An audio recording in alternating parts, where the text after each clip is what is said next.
കോഴിക്കോട് ബൈക്കിലെത്തി വീട്ടമ്മയുടെ മാല മോഷ്ടിച്ച കേസിൽ പ്രതിപിടിയിൽ. അരീക്കോട് സ്വദേശി നിവാസ് അലിയാണ് പോലീസ് അറസ്റ്റ് ചെയ്തത്. പന്നിയങ്കര സ്വദേശി മേരിയുടെ 2 പവന്റെ മാലയാണ് മോഷ്ടിച്ചത്. മുൻപും നിരവധി മോഷണ കേസുകളിൽ പ്രതിയായ നിവാസ് അലി മാല മോഷ്ടിക്കുന്നതിന്റെ CCTV ദൃശ്യങ്ങളാണ് ഇപ്പോൾ പ്രേക്ഷകർ കാണുന്നത്.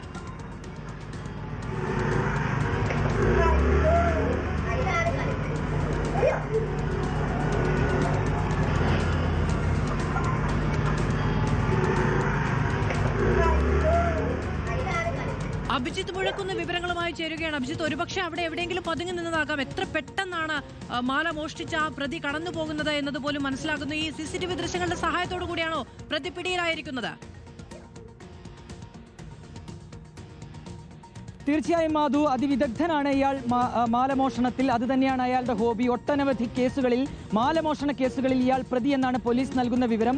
ആദ്യം ഒരു ബൈക്ക് മോഷ്ടിക്കും. ഈ ബൈക്കിൽ കറങ്ങി നടന്നാണ് ഇയാൾ ആളുകളുടെ മാല കവരാറുള്ളത്. ഇതിൽ ആദ്യത്തെ കേസ് ഉണ്ടാകുന്നത് ജനുവരിയിലാണ്. അന്ന് ഹോസ്പിറ്റലിൽ വർക്ക് ചെയ്യുന്ന ഒരു സ്ത്രീ, അവർ ജോലി കഴിഞ്ഞതിന് ശേഷം വീട്ടിലേക്ക് മടങ്ങുന്നതിനിടയിലാണ് ഇയാൾ ബൈക്കിലെത്തുകയും ശേഷം 2 പവന്റെ സ്വർണ്ണമാലയുമായി കടന്നു കളയുന്നത്. പിന്നാലെ പോലീസ് അന്വേഷണം ആരംഭിച്ചു. CCTVകളൊക്കെ പരിശോധിച്ച് അന്വേഷണം തുടരുന്നതിനിടയിലാണ് തിങ്കളാഴ്ച പന്നിയങ്കര സ്റ്റേഷൻ പരിധിയിൽ സമാനമായ രീതിയിൽ ഒരു മാലമോഷണം ഉണ്ടാകുന്നത്. മേരി എന്ന സ്ത്രീ തന്റെ വീട്ടിലേക്ക് പോകുന്നതിനിടയിലാണ് അതേ രൂപത്തിൽ തന്നെ ഒരാൾ ബൈക്കിലെത്തുകയും ശേഷം മേരിയുടെയും 2 പവന്റെ സ്വർണ്ണമാലയുമായി കടന്നു കളയുന്നത്.